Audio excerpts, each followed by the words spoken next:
अगर आप class 10th में हैं तो ये क्वेश्चन सिर्फ और सिर्फ आपके लिए होने वाली है। कैप्सूल वाला क्वेश्चन आपके बोर्ड एग्जाम में 6 मार्क्स के लिए जरूर पूछता है।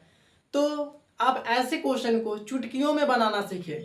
तो हमारे साथ आप बने रहें, तभी आपको इजीली स्टेप बाय स्टेप समझ में आने वाली है। 90% स्टूडेंट इस क्वेश्चन को नहीं बना पाते हैं, जिसके कारण उसे 6 मार्क्स नहीं मिल पाता है। तो ऐसे क्वेश्चन को आप चुटकियों में बनाना सीखें। क्या बोला है क्वेश्चन, उसे अच्छी तरह से देखते हैं। क्वेश्चन क्या है? दवा का एक कैप्सूल। जब आप कभी बीमार हुए होंगे तो आप मेडिकल दुकान जरूर गए होंगे, वहां से आप जरूर कोई ना कोई मेडिसिन लिए होंगे, तो आपको पता ही होगा कि कैप्सूल कैसा होता है। तो चलिए क्वेश्चन आगे पढ़ते हैं। कैप्सूल एक बेलन के आकार का है। जैसा कि यहाँ पे आपको आकृति में दिख रही है कि एक बेलन के आकार का एक क्या है, कैप्सूल है, जिसके दोनों सिरों पर एक एक अर्धगोला लगा हुआ है। अर्धगोला, देखो यहां से यहां एक अर्धगोला, एक इधर लगा हुआ है अर्धगोला। क्या लगा हुआ? अर्धगोला। देखिए आकृति 13.10 में, ये है जो है वो आकृति 13.10 है। पूरे कैप्सूल की लंबाई, यानी पूरे कैप्सूल की लंबाई यहां से यहां तक का जो लंबाई है वो कितना है? 14 मिलीमीटर है। और उसका व्यास, यानी इसका जो व्यास दिया हुआ है वो कितना है? 5 मिलीमीटर है। मीटर मत बोल देना, क्योंकि मीटर में दवा का माप कभी हो ही नहीं सकता है। मीटर यानी कितना मीटर? 5 मीटर, समझ रहे हो? 5 मीटर समझना भी बहुत मुश्किल है कि 5 मीटर का दवा भी होता है। तो कितना होता है? 5 मिलीमीटर। मीटर का भी समझना मत, ठीक है। उसके बाद में क्या बोला है? इसका क्या निकालना है? पृष्ठीय क्षेत्रफल ज्ञात करना है। मतलब पृष्ठीय क्षेत्रफल इसका क्या करना है? निकालना है। तो आइए इसको बिल्कुल आसान तरीका से समझते हैं, वो भी कैसे? स्टेप बाय स्टेप प्रोसेस के साथ। तभी आपको कितना मार्क्स मिलेगा? 6 मार्क्स मिलेगी। तो चलिए इसे सॉल्व करते हैं। तो सबसे पहले लिखेंगे हल। क्या है? एक कैप्सूल जो है वो किस आकार में है? बेलन आकार में है।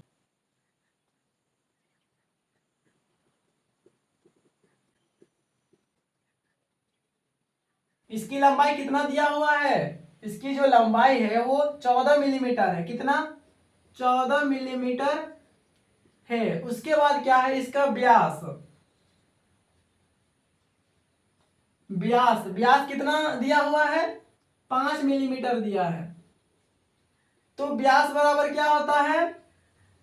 व्यास बराबर होता है 2 त्रिज्या, मतलब 2 त्रिज्या। 2 त्रिज्या कहने का मतलब देखो, ये क्या है? एक गोला है, ठीक है। एक गोला है, तो यहां से यहां तक क्या हुआ? एक त्रिज्या हुआ। ये क्या हुआ? त्रिज्या हुआ। और यहां से यहां तक पूरा मिला रहते थे, यहां से यहां तक एक क्या हुआ? एक त्रिज्या हुआ। त्रिज्या हुआ, और त्रिज्या को हम आर से डिनोट करते हैं। R for radius. क्या से डिनोट करते हैं? आर से। तो इस पूरे को क्या बोलेंगे? व्यास बोलेंगे। क्या बोलेंगे? व्यास बोलेंगे, यानी डायमीटर बोलेंगे। तो इसे हम डी से डिनोट करते हैं। तो हमें डी पता है, यानी व्यास पता है, तो हमें क्या निकालना है? त्रिज्या निकालना है। तो त्रिज्या बराबर क्या होता है? व्यास बटे 2।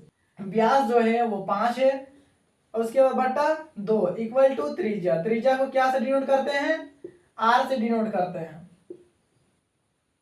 तो त्रिज्या जो है वो क्या आया? 5/2। कितना मिलीमीटर आया? इतना आया होगी। अब चलते हैं आकृति में। आकृति में जो है वो त्रिज्या कहाँ है उसको देखते हैं। देखो यहां से यहां तक का कुल लंबाई जो है व्यास। चलो इसको अभी हम थोड़ा सा मिला देते हैं, ये साइड भी हम मिला देते हैं। तो यहां से यहां तक का जो लंबाई है वो क्या है? व्यास है। जो दिया हुआ है 5 मिलीमीटर दिया हुआ है। तो इसकी जो व्यास जो है 5 मिलीमीटर है, तो त्रिज्या क्या हो जाएगी? 5/2 मिलीमीटर। तो यहां से यहां तक का देखो ये क्या हो गया? 1 व्यास जो हो गया, तो व्यास का आधा चलो यहाँ पे हो गया, तो व्यास का आधा क्या कहलाता है? त्रिज्या कहलाता है। तो इसकी जो लंबाई हो जाएगी वो 5/2 मिलीमीटर हो जाएगी। यहां से यहां तक क्या होगा? ये भी क्या कहलाएगा? त्रिज्या कहलाएगा। तो इसकी माप क्या हो जाएगा? 5/2 मिलीमीटर। ठीक वैसा ही इधर भी क्या आ जाएगा? ठीक वैसा ही जैसा हम राइट साइड में किए वैसा ही हम लेफ्ट साइड के सिरे की ओर भी काम करेंगे। तो इसकी जो त्रिज्या है वो कितनी होगी? 5/2 मिलीमीटर ही होगी। और यहां से यहां तक का जो लंबाई जो होगा वो भी क्या कहलाएगा? त्रिज्या ही कहलाएगा। तो ये भी क्या हो जाएगा? 5/2 मिलीमीटर होगा। तो अब चलते हैं क्वेश्चन की ओर। क्वेश्चन क्या बोला है? बेलन बोला है और एक बोला है अर्धगोला बोला है। क्वेश्चन में क्या बोला है? इसका मतलब किसका? कैप्सूल का। यहाँ पे आप देखो मेन थीम यहाँ पे है और एक जगह है और एक पॉइंट आउट है, उसको भी मैं आपको स्टार बना के दिखाऊंगा। तो अभी क्या करना है? ये स्टार है मतलब समझ जाओ कि ये की पॉइंट है। अगर यहाँ पे आपको समझ में नहीं आएगी तो आप इस क्वेश्चन को बिल्कुल भी नहीं बना सकते हो। तो चलिए यहाँ पे आप देखो, यहाँ आप देखिए ध्यान से, तभी आपको इजिली बिल्कुल आसानी से समझ में आने वाली। तो सबसे पहले बोला है क्या? इसका पृष्ठीय क्षेत्रफल ज्ञात करें। किसका? इस कैप्सूल का। कैप्सूल का पृष्ठीय क्षेत्रफल बराबर क्या लिखेंगे? क्या दिया? बेलन दिया है और इसके दोनों सिरों पर एक एक अर्धगोला लगा हुआ है, मतलब 2 अर्धगोला है। तो लिखेंगे बेलन का क्या? अब इसी को उतार देंगे पृष्ठीय क्षेत्रफल। फिर प्लस कर देंगे। क्या प्लस कर देंगे? 2 अर्धगोला है इंटू अर्धगोले का क्या करेंगे? पृष्ठीय क्षेत्रफल। अर्धगोले का पृष्ठीय क्षेत्रफल। उसके बाद देखो बेलन का पृष्ठीय क्षेत्रफल का फॉर्मूला क्या होता है? कमेंट करो फास्ट। क्या होता है? 2πr(h) होता है। क्या होता है? 2πr(h). 2πr(h) प्लस ये 2 ज्यों का त्यों ही रहेगा इनटू, इसको ब्रैकेट में डालते हैं। अर्धगोले का पृष्ठीय क्षेत्रफल क्या होता है? अर्धगोले का पृष्ठीय क्षेत्रफल यहाँ पे जो है ये एक की पॉइंट है। यहाँ पे जो है 90% स्टूडेंट जो है यहीं पे फॉर्मूला पुट करने में गलत कर देते हैं, जिसके कारण उसकी जो आंसर है पूरी की पूरी गलत आ जाती है। तो यहाँ पे क्या बोला है? अर्धगोला बोला है और जो स्टूडेंट है वो क्या समझते हैं? वृत्त समझते हैं। तो अर्ध गोला बोला है और वो समझेंगे क्या? कि ये अर्धवृत्त है। क्या समझेंगे? अर्धवृत्त है। तो वृत्त का क्षेत्रफल क्या होता है? πr² होता है। ये हो गया एक पूरे वृत्त का। तो अर्ध का बोला है तो यहाँ पे 2 कर देते हैं। वृत्त जो होता है वो 2D होता है, जबकि गोला जो होता है वो 3D होती है।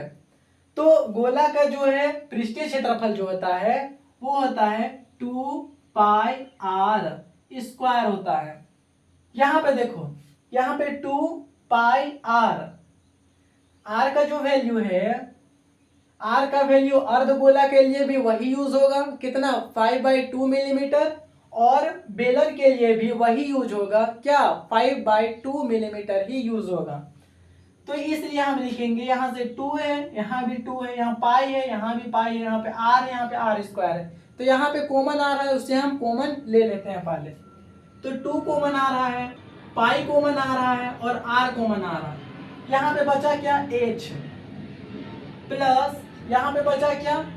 2r बच रहा। क्या बच रहा है? 2r बच रहा है। अब देखो h तो हमें पता नहीं है, h जो है वो हमें पता नहीं है। तो h हमें कहां से पता चलेगा? यहीं से हमें पता चलेगा। कैसे पता चलेगा? वो देखो, इस पूरे कैप्सूल की जो लंबाई है वो कितना दिया हुआ है? 14 मिलीमीटर दिया है। जबकि यहां से यहां तक का जो दूरी है और यहां से यहां तक का जो दूरी है वो कितना है? 5/2। इधर भी 5/2 है। तो आप इसे यहां समझो। देखो इधर का हम क्या करेंगे? 5/2 और इधर का 5/2। ये दोनों को हम जोड़ेंगे तो जोड़ने पर क्या आएगा, सबसे पहले हम क्या करेंगे, भिन्न का जोड़ घटाव करेंगे। तो जोड़ घटाव करने के लिए हमें दोनों का एलसीएम लेना पड़ेगा। तो एलसीएम आएगा 2, उसके बाद में 2 को 2 से डिवाइड करेंगे तो आएगा क्या, 1 आएगा। तो 1 इंटू 5 5 आएगा। फिर प्लस का चिन्ह है तो प्लस का चिन्ह, ठीक वैसा ही करेंगे यहाँ पे। तो इसको क्या करेंगे, इन दोनों को जोड़ देंगे। जोड़ने पर क्या आ रहा है, 10, 10 बटे 2, 2 बचे 10, यानी इधर और इधर दोनों त्रिज्या को अगर मिला देते हैं तो इसकी जो कुल लंबाई जो है वो कितने आ गई, 5 आ गए। जबकि कैप्सूल का कुल लंबाई कितना दिया हुआ है, 14 मिलीमीटर दिया हुआ है। तो यहाँ पे लिखो 14 millimetre minus 5 millimetre is equal to क्या होगा, दोनों को माइनस कर देंगे तो माइनस करने पर क्या आएगा, 9 मिलीमीटर आएगा। 9 मिलीमीटर आएगा, यानी यहां से यहां तक का जो दूरी है वो क्या आएगा, 9 मिलीमीटर, जो क्या है बेलन की ऊंचाई। या तो बेलन की लंबाई बोलो या तो बेलन की ऊंचाई बोलो। तो इसके बाद में यहाँ पे क्या है, 2 का 2 डाल देंगे। पाई का वैल्यू आप लोगों को बिल्कुल पता होगा, क्या होता है 22/7। तो 2 इंटू 22/7 इंटू आर का वैल्यू कितना है, यहाँ देखो 5/2। ब्रैकेट ओपन कर देते हैं। उसके बाद एच का जो आया कितना आया, एच 9 मिलीमीटर आया, प्लस 2r है तो 2 डाल दिए, इंटू आर का वैल्यू कितना है 5/2, 5/2 यहां पे मिलीमीटर डाल देते हैं। यहां भी मिलीमीटर डाल देना। उसके बाद क्या करना है, यहाँ पे इसको ब्रैकेट क्लोज कर देते हैं। पहले ब्रैकेट का अंदर वाला को सॉल्व करते हैं, 2 से 2 कैंसल हो गया। उसके बाद यहाँ पे देखो ब्रैकेट के जस्ट बाहर वाला देखते हैं, 2 से 2 यहाँ भी क्या हो गया, कैंसल हो गया। उसके बाद अब हमें क्या करना है वो देखो, जो बच गया उसको हम लिखते हैं। क्या करते हैं, जो बच गया उसको लिखते हैं। बचा क्या, ब्रैकेट के बाहर वाला 22/7 यानी 22/7 इंटू 5 मिलीमीटर। फिर उसके बाद में यहाँ पे कुछ नहीं, मतलब क्या इंटू का साइन है तो डाल देते हैं इंटू 9 मिलीमीटर प्लस 5 मिलीमीटर, तो 22/7 इंटू 5 मिलीमीटर इंटू, अब ब्रैकेट के अंदर वाला को हम सोल्व करते हैं। तो ब्रैकेट के अंदर वाला को सोल्व करेंगे तो क्या आएगा, 8 है तो दोनों को हम क्या कर देंगे, जोड़ देंगे। क्या कर देंगे, जोड़ देंगे। तो 9 और 5 क्या होता है, 14 होता है। तो यहाँ पे लिखेंगे 14 मिलीमीटर। अब यहाँ पे देखो सब आपको गुना में दिख रहा है, तो अभी क्या करना है, 7 से इसको काट देंगे, 7 दूनी 14। अब क्या करना है वो देखो, इसको इससे मल्टीप्लाई करेंगे, फिर उसके बाद में इससे मल्टीप्लाई कर देंगे। 5 को 22 से मल्टीप्लाई करेंगे, 5 दूनी 10, 5 दूनी 10, 11, 110 मिलीमीटर इंटू यहाँ पे 2 मिलीमीटर। 110 को 2 से हम गुना कर देंगे, तो गुना करने पर क्या आएगा, 022 इतना मिलीमीटर स्क्वायर। तो इस पूरे कैप्सूल का जो लंबाई है वो कितना आया, 220 मिलीमीटर स्क्वायर आया। तो आई होप ये आपको अच्छी तरह से समझ में आ गई होगी। अगर वीडियो आपको अच्छी लगी है तो वीडियो को लाइक करें, शेयर करें, साथ ही हमारे चैनल को सब्सक्राइब करें।